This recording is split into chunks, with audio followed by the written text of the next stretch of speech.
La somme théologique de saint Thomas d'Aquin, première partie, traité sur les anges, question 63, article 7. Le plus élevé des anges prévaricateurs était-il le premier dans toute la milice céleste? Saint Grégoire dit dans son homélie 34, l'ange qui a péché le premier commandait à toutes les cohortes divines et surpassait tous les esprits célestes en clarté. Résumé. Comme le péché des esprits célestes a procédé du libre arbitre, il est plus probable que le plus élevé des anges prévaricateurs était le plus sublime de toutes les milices divines. Corps de l'article. On peut considérer deux choses dans la cause du péché, le penchant et le motif. Si l'on envisage le penchant, il paraît que l'ange inférieur a dû plutôt pécher que l'ange supérieur. Voilà pourquoi saint Jean Damascène dit dans De la foi orthodoxe 2,4 « Le plus grand de ceux qui ont péché présidait à l'ordre des choses terrestres ». Les platoniciens semblent avoir partagé cette opinion. Ils disaient, comme le rapporte saint Augustin, que tous les dieux sont bons, mais que les démons sont les uns bons, les autres mauvais, appelant Dieu les substances intellectuelles qui résident au-dessus de notre système planétaire, et donnant le nom de démons à celles qui habitent les régions sublunaires, avec une nature supérieure à celle de l'homme. Il ne faut point rejeter cette opinion comme contraire à la foi, car Dieu gouverne toutes les créatures par les anges, comme l'enseigne encore l'évêque d'Hippone. On peut donc dire que le souverain Seigneur a distribué de telle sorte ses divins serviteurs que les premiers assistent devant sa face, que les seconds régissent les choses célestes et les derniers les choses terrestres. Saint Jean Damascène n'avait pas une autre pensée quand il plaçait les anges prévaricateurs dans l'ordre inférieur, bien qu'il y soit resté des anges fidèles. Maintenant, si nous envisageons le motif du péché, nous verrons qu'il devait être plus grand au sommet de la hiérarchie céleste que dans les rangs inférieurs. L'orgueil fut, comme nous l'avons dit, le péché des démons.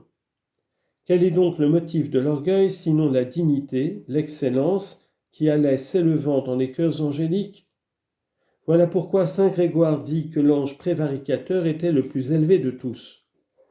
Et ce qui rend cette doctrine plus probable, c'est que son péché n'a pas eu pour cause le penchant au mal, mais uniquement le libre arbitre. Il paraît donc qu'il faut s'arrêter davantage au point de vue qui envisage le motif du péché. Cela toutefois ne porte pas préjudice à l'opinion de saint Jean Damascène, car le chef des anges inférieurs a bien pu avoir lui aussi quelques sujets de prévarication. Première objection.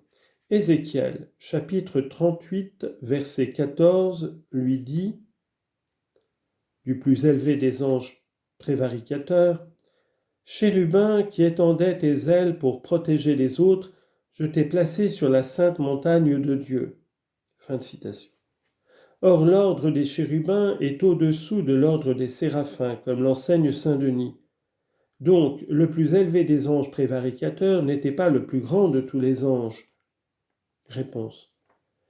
Chérubin veut dire plein de science, et séraphin brûlant d'amour. Ce dernier nom dénote donc le savoir qui peut exister avec le péché mortel, mais le second implique la charité qui repousse toute faute grave.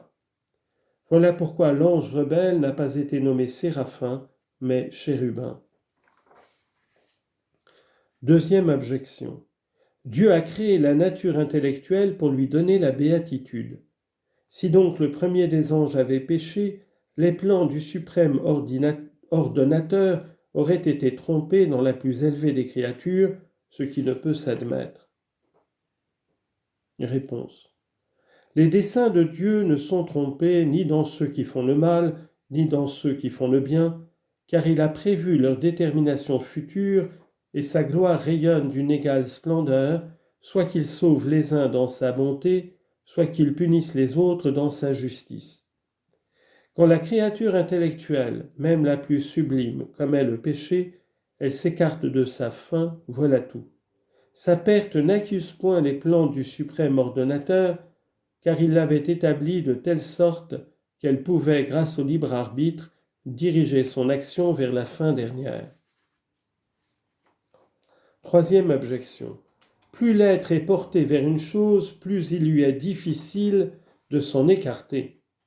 Or, l'ange supérieur est plus porté vers Dieu que l'ange inférieur. Donc, il lui était plus difficile de s'en écarter.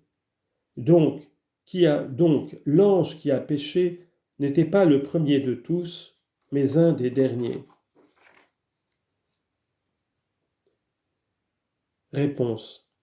Si grande qu'ait été l'inclination qui portait au bien le premier ange, elle ne nécessitait point son libre arbitre, si bien qu'il pouvait y résister.